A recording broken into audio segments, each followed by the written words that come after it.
मित्रों, आपको याद होगा 2014 का जब लोकसभा चुनाव हुआ था, उसके बाद हरियाणा और महाराष्ट्र का चुनाव हुआ था। और आप अगर थोड़ी सी अपने दिमाग पे जोर डालें तो आपको ध्यान होगा कि उस टाइम सबसे भयंकर एलओसी पे फायरिंग हुई थी। मीडिया ने भी कहा था कि उससे पहले ऐसी फायरिंग नहीं हुई है और उसके बाद आज तक ऐसी कभी फायरिंग एलओसी पे नहीं हुई। उस टाइम कांग्रेस और कांग्रेस के दरबारी मीडिया जो है, बाजारू मीडिया, उसने नैरेटिव एक जो फैलाना शुरू करा था कि नरेंद्र मोदी हरियाणा और महाराष्ट्र के इलेक्शन रैलीज में क्यों जा रहे हैं, दिल्ली में बैठना चाहिए, मोदी दिल्ली में रहना चाहिए, मोदी को बाहर नहीं जाना चाहिए, एलओसी पे फायरिंग हो रही है। ये सारी चीज़ें नैरेटिव उस टाइम क्रिएट हुई थी। आपको शायद पता हो कि महाराष्ट्र और हरियाणा कांग्रेस के लिए बहुत इम्पॉर्टेंट स्टेट थे जीतना, हर हालत में जीतना चाह रही थी। उसके दो कारण थे। महाराष्ट्र इसलिए ज़रूरी था क्योंकि भारत की सारी it is a financial capital of India और भारत की हर बड़ी कंपनी का दफ्तर मुंबई में है, महाराष्ट्र में है। और कांग्रेस की अगर महाराष्ट्र हाथ से खिसक गया तो कांग्रेस की फंडिंग बंद हो जाएगी। महाराष्ट्र हाथ से खिसक गया, आज कांग्रेस के पास फंडिंग नहीं है।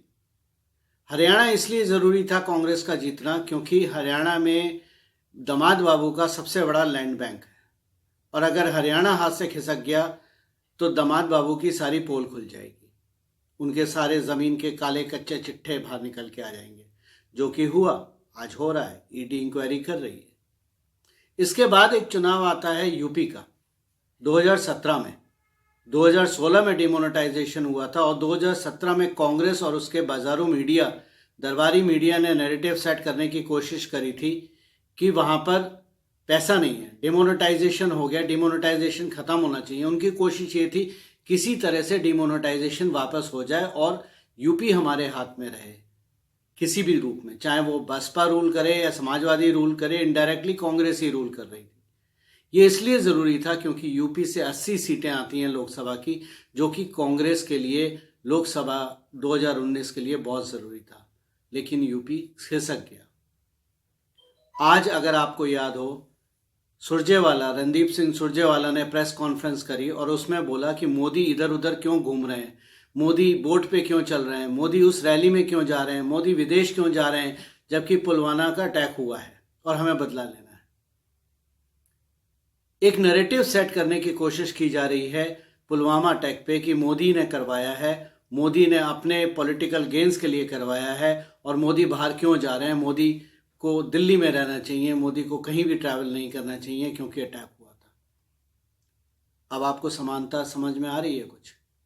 मैंने 2014 में भी लिखा था एलओसी फायरिंग के वक्त कि इसको भारत की, शायद जो मोसाद की रिपोर्ट थी इजरायली एजेंसीज की, कि इसमें बहुत सारे आईएसआई एजेंट जो कि एक प्रमुख पार्टी के लोग हैं और उनकी कोशिश थी ये अटैक कराने के पीछे कि मोदी जी को हरियाणा और महाराष्ट्र से रोकना था।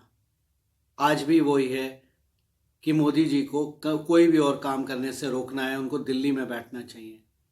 क्या मैं ये मानूं रणदीप सिंह सुरजेवाला की कॉन्फ्रेंस सुन के कि इसके पीछे कांग्रेस का हाथ है?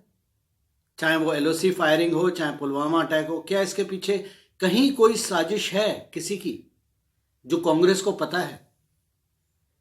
क्योंकि इतने कॉन्फिडेंटली बात नहीं होती। आज हमारा पूरा देश जवानों के साथ खड़ा हुआ है, फौज के साथ खड़ा हुआ है, लेकिन कांग्रेस इसी जो हमारे वीर गति को प्राप्त हुए जवान, उनका नाम लेके इसको पॉलिटिकल मोटिव क्रिएट कर रही है।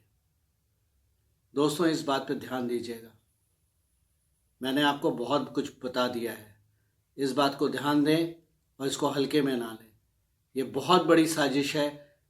कुछ लोगों की दाल रोटी राजनीति की केवल हत्याएं करके, अटैक करवा के इससे चलती है। और जहाँ तक पाकिस्तान का सवाल रहा या आईएसआई का सवाल रहा या उनकी आर्मी का सवाल रहा, ये सुपारी वाले हैं, ये सुपारी उठाते हैं। इनको 20-25 मिलियन दीजिए, ये कुछ भी कर लेंगे। इन सुपारी वालों, देने वालों से सावधान रहिए। बाकी आप समझदार हैं मैं क्या कहना चाहता हूँ और आप क्या समझ रहे हैं।